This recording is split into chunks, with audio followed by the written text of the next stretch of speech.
بسم اللہ الرحمن الرحیم. اردومنزل.com سے میں ہوں صبیحہ صبا. میرے ساتھ ایک بہت اہم شخصیت موجود ہیں. ان کی شاعرہ تو ہیں لیکن شاعرہ سے زیادہ بہت سے رفائی کام کر رہی ہیں. ادبی تنظیم کی سرپرست ہیں. ان کی اپنی ایک ادبی تنظیم ہے اور لندن سے تشریف لائی ہیں یا برطانیہ سے تشریف لائی ہیں. آپ کی 3 کتابیں آ چکی ہیں. ایک زندگی کے نام سے، ادھورے خواب شاعری کی دوسری کتاب ہے، سنہرے خواب تیسری. نہیں، پہلی ادھورے خواب، دوسری سنہرے خواب، تیسری زندگی. جی، تو آپ کی 3 کتابیں شائع ہو چکی ہیں. بہت اچھی شخصیت، بہت نفیس خاتون. ان سے ابھی باتیں کرتے ہیں اور پھر آپ سے ان کے بارے میں مزید معلومات آپ تک پہنچاتے ہیں. کیسے زندگی گزار رہی ہے. السلام علیکم. وعلیکم السلام. جی، کیسی ہیں؟ الحمدللہ بالکل ٹھیک ہوں. آپ بتائیں. بڑی خوشی ہو رہی ہے کہ آپ یہاں پہ موجود ہیں میرے ساتھ. یہ ڈاکٹر نسیم الحق انصاری صاحب، یہ آپ کے ہسبینڈ ہیں؟ جی، میرے ہسبینڈ. اچھا، تو ان کے تاثرات ذرا سا میں سناتا ہوں اگر آپ اجازت دیں تو. آپ کی مرضی. بالکل شوق سے. محترمہ مہجبین غزل انصاری آپ کو اس زندگی کی تصویر دکھاتی ہیں جو محبت سے بھری اور نفرتوں سے دور ہو. ان کی تمنا ہے کہ ہم سب کی زندگی بھائی چارے کی نعمتوں سے مستفید ہو اور روئے زمین پر کوئی انسان بھی ایسا نہ ہو جو غمگین ہو، کوئی اداس نہ ہو، دکھ نہ ہو اور تنہا نہ ہو. آپ کا ہمیشہ تر و تازہ اور مسکراتا چہرہ دیکھنا چاہتی ہیں، جیسا کہ ایک معصوم بچے کا چہرہ. مسکراتا ہوا کھلتا ہوا چہرہ، یہ تیسرا مجموعہ زندگی کے نام سے ہے جو کائنات کے سارے انسانوں کی زندگی ہے اور زندگی کے بغیر کچھ بھی نہیں. زندگی کی عنایتوں اور اپنی خیریت سے مطلع کیجیے گا. یہ ایک گھر کی گواہی ہے. بہت سارے لوگوں نے آپ کے بارے میں لکھا ہے لیکن وہ باتیں ہوتی رہیں گی. پہلے ان سے ان کا کلام اور ان سے ان کی باتیں کرتے ہیں. السلام علیکم. وعلیکم السلام. جی، کیسے ہیں؟ تھوڑی سی اور اچھی ہوتی تو بالکل صبیحہ صبا جیسی ہوتی. بالکل ہوتی. میں آئی ایم سو سوری. جی، یہ ٹیلی فونز ہمارا کہیں پیچھا نہیں چھوڑتے. یہ تو ساتھ ساتھ ہے نا، اور اس کے بغیر معلوم کتنی مشکل زندگی میں تھی. یہ بھی بالکل. اب یہ نہیں پتا چلتا کہ اس کے بغیر گزارا کیسے کرتے تھے. مجھے بھی نہیں پتا چلتا. آپ میں صحیح کہہ رہی ہیں آپ. میں اس کو آف کر دیتی ہوں. اب یہ نہیں بچے گی. جی، معذرت. اچھا، تو یہ آپ کو کیا بہت شوق ہے رفائی کاموں کا؟ زیادہ میں نے دیکھا آپ کو. مسئلہ یہ کہ جب میں بہت چھوٹی بھی تھی نا تو میرا ایک میری تمنا ہوتی ہے نا، وہ یہ تھی کہ میں مرنے کے بعد زندہ رہوں. کیا بات ہے. تو چھوٹی تھی تو مذاق ہی لگتا تھا، لیکن جیسے جیسے عمر بڑھتی گئی اور زندگی کے تجربات بھی ہوتے رہے، مشاہدات بھی ہوتے رہے، پھر آپ کو خود بھی پتا ہے کہ ملک چھوڑ کے جب ہم جاتے ہیں تو ہم کہاں کہاں کیسے کیسے ٹوٹتے ہیں اور اپنوں سے دور ہو کے ہمیں کس کس چیز کا احساس ہوتا ہے. صحیح بات ہے. تو اس میں یہی ہے کہ وہاں جب ہم ہوتے ہیں تو ہم کوشش یہ کرتے ہیں کہ جو ہم نے محسوس کیا ہے، جو ہم نے تکلیفیں اٹھائیں، اس سے لوگوں کو بچا سکیں. پھر ادب سے واسطہ ہوا تو ادب میں آ کے بھی مجھے پتا چلا کہ یہاں پر بھی ہر چیز اتنی سنہری نہیں ہے جتنی دکھتی ہے. تو لکھنے کا تو ہمیشہ سلسلہ رہا ہی، لیکن یہ جو کام پھر میں نے تنظیم ایک اس کی داغ بیل ڈالی. ہم نے، بلکہ میں نے نہیں، ہمارے ساتھ بورڈ ممبرز ہیں. تو ہم نے یہ سوچا کہ اپنی اپنی تخلیقی جو کارروائیاں ہیں وہ تو ہم سب کرتے ہی ہیں لامحالہ، خود ہی ہوتی ہیں، اس کو کرنے کی ضرورت نہیں. لیکن تخلیقی کام خود نہیں ہوتا. تخلیقی کام کے لیے آپ کو خود کو تیار کرنا پڑتا ہے، باہر نکلنا پڑتا ہے، سوچنا پڑتا ہے، لوگوں سے ملنا پڑتا ہے. اور مجھے بہت خوشی ہے کہ ہم اس میں کامیاب ہیں اور میرے ساتھ میری پوری جو ٹیم ہے اس کا بھرپور ایک ساتھ شامل ہے. تو بس اللہ تعالیٰ ہم سے کوئی اچھا کام لے لے، یہی ہماری دعا ہے. اس میں آپ ایک تو ادبی پروگرام کرتی ہیں اور ایک پن دیکھا کہ دوسروں کی مدد بھی کرتی ہیں. جی، یہ ہوا ہے کہ کئی دفعہ جی یہاں پر شاعروں تک محدود، یعنی ادب سے تک محدود ہے یہ؟ نہیں، یہ صرف ادب تک نہیں ہے، اس کا پھیلا ہوا ہے، اس کا دائرہ وسیع ہے. وہ اس حساب سے کہ کچھ بچے یارکشائر ادبی فورم نے یعنی ہم نے اپنی تنظیم کے توسط سے اسپانسر کیے ہوئے ہیں کچھ جو لوگ یہاں پر تعلیمی حوالے سے کام کر رہے ہیں وہ ہم نے کیے ہوئے ہیں. ان کے لیے جو پروگرامز ہم وہاں پر ہوتے ہیں یو کے میں ان کے لیے ہم فنڈ ریزنگ کے پروگرامز کرتے ہیں. جیسے انڈس والوں کے لیے بھی ہم نے ہیلپ یہی کیا جو ہاسپٹل. دیکھیے تعلیم اور صحت یہ دو چیزیں ہیں جو کسی بھی معاشرے کی بنیاد ہے. بالکل. تو اس میں ہم جتنا بھی اپنا تعاون جو بھی اپنے استعداد کے مطابق ہم کر سکتے ہیں وہ ہم کرتے ہیں. اور ہم نے جیسے حبیب جالب کی بیٹی کو ایک گاڑی اس لیے لے کے دی تھی کہ وہ اس میں انسٹرکٹر تھی, ڈرائیونگ انسٹرکٹر. تو اس نے ہم سے رابطہ کیا. ہم نے کہا بتائیں ہم کیا کر سکتے ہیں. تو انہوں نے یہ کہا کہ وہ یہ کام کر رہی ہیں لیکن کسی اور کے تھرو کرتی ہیں تو انہیں پیسے کم ملتے ہیں. ظاہر ہے آپ ان کی نوکری کر رہے ہیں تو اگر میری گاڑی ہو تو یہ میرے لیے کارآمد ہوگا. یہ ہم نے آرٹس کاؤنسل میں جو ان کی ہوتی ہے کانفرنس وہیں انہیں بلا کر اور یہ گاڑی کی چابی انہیں دی جس میں ہم نے سب سے ریکویسٹ کی تھی انگلینڈ میں کہ جو بھی ہمارے ساتھ اس کیمپین میں شامل ہو سکتا ہے اور اللہ نے وہ پوری کرائی. اسی طرح سے ایک بچے کو ہم نے رکشا لے کے دیا جو ان امپلائڈ تھا. جی وہ ادبی حوالہ نہیں تھا. مطلب یہ کہ جس طرح کی ہم سے رابطہ لوگ اگر کوئی کرتے ہیں تو ہم جو کر سکتے ہیں بساط بھر وہ ہم کرنے کی کوشش کرتے ہیں. لیکن یہاں آپ کہہ رہے یہ باتیں ہو رہی ہیں تو یہ تو دائرہ وسیع ہو جاتا ہے. یہ اللہ توفیق دے زیادہ جو کر سکیں. تو مجھے ساتھ ساتھ شاعری بھی سننی ہے آپ سے. اچھا میں چھوٹی سی ایک نظم پہلے اپنے حوالے سے آپ کو سنا دوں. جی اپنی تعریف خود کرتی ہوں. یہ تو بہت اچھی بات ہے. یہ جو تم دیکھ رہے ہو میرے چہرے پہ چمک پھیلی ہے. یہ جو تم دیکھ رہے ہو میرے چہرے پہ چمک پھیلی ہے. حسن صورت تو نہیں ہے کوئی, حسن صورت تو نہیں ہے کوئی, روشنی یہ میرے افکار کی ہے. ایک علامت یہ میری سوچ کی ہے, ایک نشانی میرے کردار کی ہے. یہ آپ کے بنا بہت. تو یہ اور آپ کہیں تو جی شروع سے چلوں. مطلب پہلی کتاب تھی ادھورے خواب. دو شعر آپ کو تینوں دو شعر نہیں سنائے نا آپ. پہلے کتابوں کا ہو جائے گا نا اس طرح انٹروڈکشن. چلیں ٹھیک ہے. پہلی کتاب تھی ادھورے خواب. یہ کتاب یہ ہے. اس کا جو پہلی جو غزل تھی اس کی ردیف ادھورے خواب ہی تھی. ادھورے خواب کی ہوں کرچیاں سنبھالے ہوئے. یہ ہے ادھورے خواب کی ہوں کرچیاں سنبھالے ہوئے, زمانہ بیت گیا آرزو کو پالے ہوئے. ادھورے خواب کی ہوں کرچیاں سنبھالے ہوئے, زمانہ بیت گیا آرزو کو پالے ہوئے. سبھی اٹھاتے رہے فیض تیری محفل سے, سبھی اٹھاتے رہے فیض تیری محفل سے, ہے تیری بزم سے نہ کردہ ہم نکالے ہوئے. اور اسی دیار کو ہم اب بھی یاد کرتے ہیں. اسی دیار کو ہم اب بھی یاد کرتے ہیں. اسی دیار کو ہم اب بھی یاد کرتے ہیں. ادھورے خواب جہاں سب تیرے حوالے ہوئے. واہ واہ واہ بہت اچھے.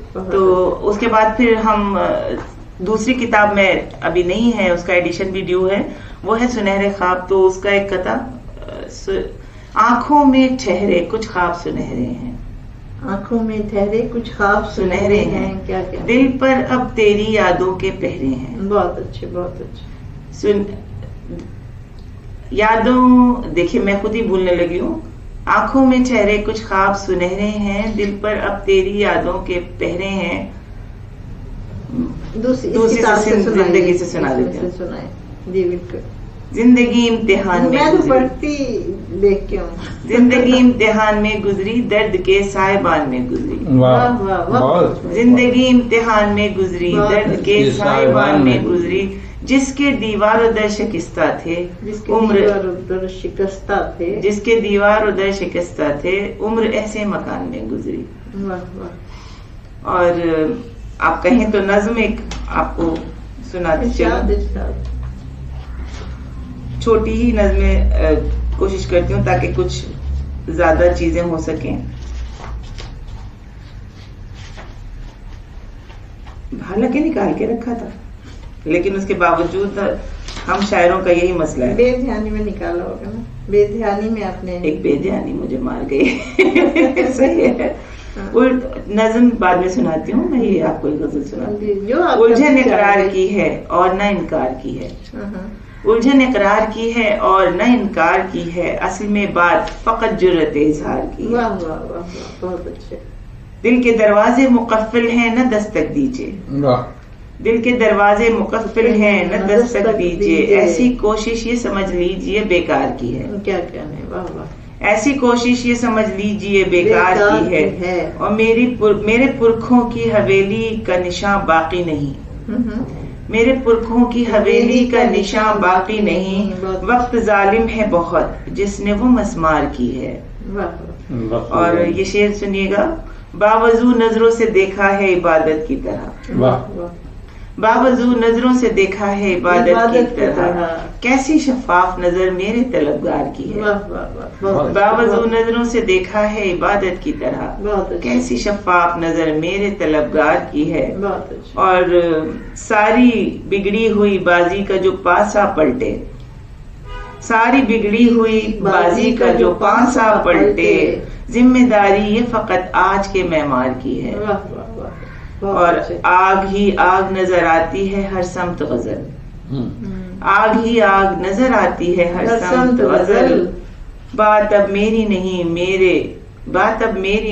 ہے میرے سنسار کی ہے، آگ ہی آگ نظر آتی ہے ہر سمت غزل، بات اب میری نہیں ہے میرے سنسار کی ہے، الجھن اقرار کی ہے اور نہ انکار کی ہے، اصل میں بات فقط یہ مجھے بتائیے کہ یہ میڈل آپ کا ہے جامعہ الازہر سے آپ کو یہ ملا ہے، اس کی ذرا تفصیل تو ذرا عنایت فرمائیں، کیا ہے؟ میری زندگی کا سب سے اہم، میرا خیال میں جو اعزاز ہے وہ میرے لیے ہی ہے، میرے لیے نہیں بلکہ پاکستان کے لیے، کیونکہ میں پہلی شاعرہ ہوں، شاعر جا چکے ہیں، میں پہلی شاعرہ ہوں جسے انہوں نے وہاں مدعو کیا، بلایا، میزبانی کی، اور 2 دفعہ جا چکی ہوں، ایک دفعہ میں گئی تھی جو گرلز سائڈ، ان کے یہاں مخلوط تعلیمی ادارہ نہیں ہے، یہ یونیورسٹی بچیوں کی الگ ہے، لڑکوں کی الگ ہے، تو ڈاکٹر ابراہیم نے وہاں پر مجھے بلایا، اور میرے لیے ایک بہت بڑا سرپرائز یہ تھا کہ انہوں نے مجھ کو، ایک تو اردو جو ان کا ڈپارٹمنٹ ہے اس نے الگ ایک مجھے ایوارڈ دیا،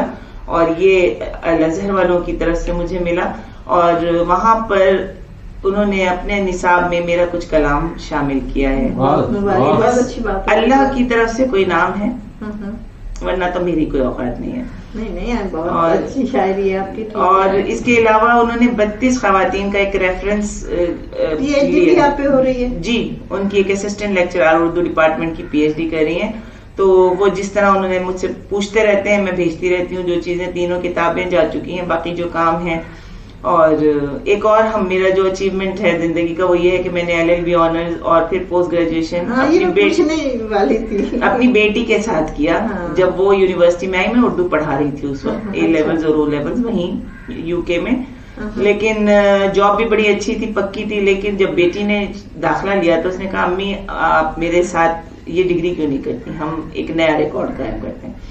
میں نے کہا ٹھیک ہے، خیر وہ یونیورسٹی والوں نے جب ریکگنائز کیا کہ 5 سال میں نے اور میری بیٹی نے ایک ساتھ بیٹھ کر پوری ڈگری ریگولر بیسس پہ وہ کی، تو انہوں نے پھر اپنے پروسپیکٹس میں یہ شامل کیا، ان کی مارکیٹنگ پہ، ابھی بھی شاید ان کی ہڈرسفیلڈ یونیورسٹی کے ویب سائٹ پہ وہ شامل ہے جو انہوں نے ایک پوری سٹوری لکھی تھی، تو ریکارڈ ہے، مختلف بات ہے، جی مختلف بات ہے بہت، ان کے ہاں بھی یہ ریکارڈ تھا، تو یہ 2-3 چیزیں ایسی ہوئی کرتے تو ہیں کچھ، لیکن اتنے لمبے عرصے کا نہیں، امتحان تو بہت سارے دے لیتے ہیں، جی 7 دے لیتے ہیں، نہیں ہم نے ساتھ بیٹھ کے پڑھا ساتھ، لیکن میں نے ایک اور زندگی جی، مجھے ایسا لگا کیونکہ بچے سارے وہاں پر جو ینگ تھے، اور میں سب کی آپا تھی، آنٹی تھی، لیکن میں نے جو زندگی جی ایک، کیونکہ میں پہلے یہ زندگی نہیں، تازگی کا احساس ہوتا ہے جب آپ یوتھ کے ساتھ آپ ہوں، کیونکہ میرا مسئلہ یہ ہوا تھا کہ میری شادی ہوئی تو میں 15 سال کی تھی، اور مجھے تعلیم حاصل کرنے کا بہت شوق تھا،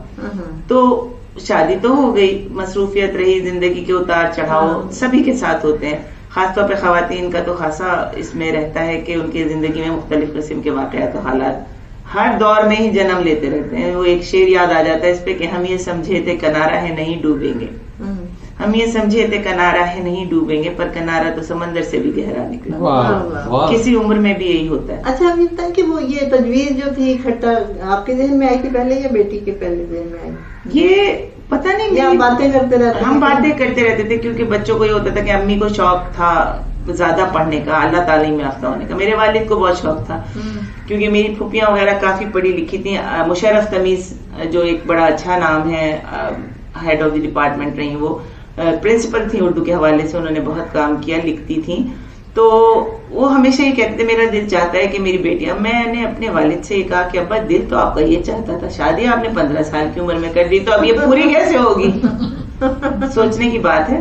لیکن اللہ نے یہ خواہشیں بہت ساری اللہ میں نے پوری کرائی، کچھ چھوٹی تو کچھ روٹی تو کچھ ملی، دیر سے پوری ہوتی ہیں دعائیں لیکن ہوتی ضرور ہے. تو یہ ایک بہت اچھا سفر رہا. پھر بڑی بیٹی کے ساتھ تو یہ رہا، چھوٹی بیٹی میرے ساتھ میرے اس کام میں شامل ہے جو ترویجی کام چل رہا ہے. وہ جنرل سیکرٹری ہے یارکشائر ادبی فورم کی، اور ہم سب سے زیادہ وہ کام اس لیے کر رہی ہے کہ وہ ایک تازہ ذہن ہمیں ملا ہوا ہے، تو ہمیں اس کی سپورٹ ہے. یہ بہت اچھی بات ہے کہ بچے آ رہے ہیں، ورنہ بچے دور بھاگ جاتے ہیں. نہیں، ان کے اکثر بچے آپ یہ غور سے سننے والے بھی آپ کے ضرور جا کر یارکشائر ادبی فورم کا جو ہمارا پیج ہے فیس بک پر وہ دیکھیں. ہم یہ چاہ رہے ہیں کہ ہمارے پیچھے کمک آئے. یہ جتنے بچے جن کو شوق ہے، ان کو ہم نے کونسلیٹ میں جشن آزادی کا جو مشاعرہ کرایا پچھلی بار، اس میں یہ ہوا کہ بچوں سے ہی پڑھوایا ہم نے، جو لڑکے لڑکیاں ہیں ینگ والے، اور انہی کی صدارت، انہی کی نظامت، اور ہم سب جو وہاں پہ سینئرز بھی شاعر ہیں انہوں نے سامنے بیٹھ کے سنا. اور ہم یہ کوشش کر رہے ہیں کہ اسی کو ہم ایک پورا ونگ، جی، اور الحمدللہ وہ چل رہا ہے. بچے واقعی آگے آ رہے ہیں، ان کی حوصلہ افزائی بھی ہوتی ہے. مطلب ایک فیلڈ میں ویسے دور سے دیکھیں تو اور بات ہوتی ہے، لیکن جب آپ اس کے درمیان میں بیٹھ کے دیکھیں تو وہ الگ ہوتا ہے، وہ الگ بالکل ہوتا ہے تجربہ. تو اب ایک دو غزلیں اور سنائیں، پھر ہم آپ کی بات غزلیں اور سنائیں. کیمرہ میں دکھائیں جی، میڈل دکھا دیا. جی جی، ماشاءاللہ. یہ میڈل یہ جا کر آپ لوگ اس پہ بھی دیکھ سکتے ہیں، جو ان کا اپنا پیج ہے الازہر یونیورسٹی کا، وہاں پہ نیچے کی طرف جاتے رہے. تو یہ جب ملا اس سال نہیں بلکہ میں نومبر میں گئی ہوں، تو مجھے بوائز سیکشن والوں نے بلایا تھا. اچھا اچھا. تو دونوں دفعہ یہ رہا، اور بہت پیارے لوگ ہیں، بہت خوبصورت لوگ ہیں دلوں کے، جو میں نے اس سے پہلے کبھی نہیں دیکھے. سمجھتے بھی ہیں نا چیزوں کو. ہاں، اپنی ہماری ماں سے ہم سے زیادہ محبت کرنے والے لوگ ہیں، مجھے ایسا لگا. تو اب مجھے کچھ اپنا کلام آپ کو غیر مطبوع ایک غزل کے چند اشعار سناتی ہوں، یہ جو یاد ہے. جی، میں آن کر لیتی ہوں تاکہ بھولوں نے. بپھرے دریا کی روانی سے نکل آئے ہیں، واہ واہ. بپھرے دریا کی روانی سے نکل آئے ہیں، ہم بنا بھیگے ہی پانی سے نکل آئے ہیں. بہت اچھی بات. واہ واہ. بپھرے دریا کی روانی سے نکل آئے ہیں، ہم بنا بھیگے ہی پانی سے نکل آئے ہیں، اور کم سے کم اتنے سمجھدار ہوئے ہیں بچے. کم سے کم اتنے سمجھدار ہوئے ہیں بچے، راجا رانی کی کہانی سے نکل آئے ہیں. بڑے بھی نکل آئے، شاعر وائر بھی سب نکل آئے. یہ سبھی نکل رہے ہیں، تو میڈیا کا دور ہے. آئینہ دیکھ کے حیران ہوا ہے کیا کیا، آئینہ دیکھ کے حیران ہوا ہے کیا کیا، آنکھ جھپکی تھی جوانی سے نکل آئے ہیں. آنکھ جھپکی تھی جوانی سے نکل آئے ہیں، اور کینہ رکھ کر تو ملا کرتا تھا ہم سے اکثر، کینہ رکھ کر تو ملا کرتا تھا ہم سے اکثر، ہم تیری چرب زبانی سے نکل آئے ہیں. اور سن لے ہم کو تن آسان سمجھنے والے، سن لے ہم کو تن آسان سمجھنے والے، ہم دبے پاؤں کہانی سے نکل آئے ہیں. اور ایک ہم کے ہجرت کے عذابوں سے گزرنے والے، آپ بھی جانتے ہیں ہجرت کا دکھ، ہم کے ہجرت کے عذابوں سے گزرنے والے، آخرش نقل مکانی سے نکل آئے ہیں. ہم کے ہجرت کے عذابوں سے گزرنے والے، آخرش نقل مکانی سے نکل آئے ہیں، اور آپ کے نقش مٹانے کی صحیح لا حاصل، آپ کے نقش مٹانے کی صحیح لا حاصل، آپ پھر میری کہانی سے نکل آئے ہیں. پھر سنائیے. آپ کے نقش مٹانے کی صحیح لا حاصل، آپ پھر میری کہانی سے نکل آئے ہیں. اور کس طرح آئے یقین اب تیری باتوں کا غزل، کس طرح آئے یقین اب تیری باتوں پہ غزل، ہم کس طرح آئے یقین اب تیری باتوں پہ غزل، ہم تیری شوق بیانی سے نکل آئے ہیں، بپھرے دریا کی روانی سے نکل آئے. یہ تازہ کلام ہے آپ کا جو غیر مطبوع ہے. جی، باقی تو کتاب میں اور بغیر اور بھی کتاب میں چھپ رہی ہے آپ کی. اب میں سوچ رہی ہوں تھوڑا سا ذرا وقفہ دیا جائے، پہلے اپنے آپ کو مزید تربیت دی جائے، اس کے بعد پھر لکھنا شروع کیا. لکھنا تو آپ کو ویسے یہ سیکھنے کا عمل جاری رہنا چاہیے. آپ اگر نہیں سیکھیں گے تو آپ پتہ ہے کھڑا پانی اسٹیگننٹ واٹر جو ہوتا ہے اس میں بدبو آ جاتی ہے, وضو بھی نہیں کر سکتے کھڑے پانی سے. تو روانی ضروری ہے, پڑھنا بھی ضروری ہے, پڑھنا مشاہدہ بھی بڑھ جاتا ہے, پڑھنا ہی سب سے زیادہ ضروری ہے, ورنہ ہم ایک کنویں کا میڈل بن مشاہدہ بھی جاتے بہت ضروری ہے, مشاہدہ تجربہ. ہاں بالکل, یہ سب چیزیں. ایک نظم آپ کو چھوٹی سی سناؤں جو مجھے اچھی لگتی ہے, وہ ہے ضرورتوں کے عوض کیا تھا رہن خودی کو, ضرورتوں کے عوض کیا تھا رہن خودی کو, ملے تھے جب تم زمانے پہلے, ضرورتیں ختم ہو چکی ہیں تمام قرضہ چکا دیا ہے, ضرورتیں ختم ہو چکی ہیں تمام قرضہ چکا دیا ہے, چلو مجھے اب رہائی دے دو میں سود میں ختم ہو رہی ہوں. بہت اچھا. اب اس کے ساتھ ہی آج کا یہ پروگرام ختم کرتے ہیں. ایک دوسرا ان کی 5 غزلیں ہم اور ریکارڈ کریں گے, اور اس پروگرام سے ہم اجازت لیتے ہیں. بہت شکریہ آپ کا, آپ تشریف لائیں.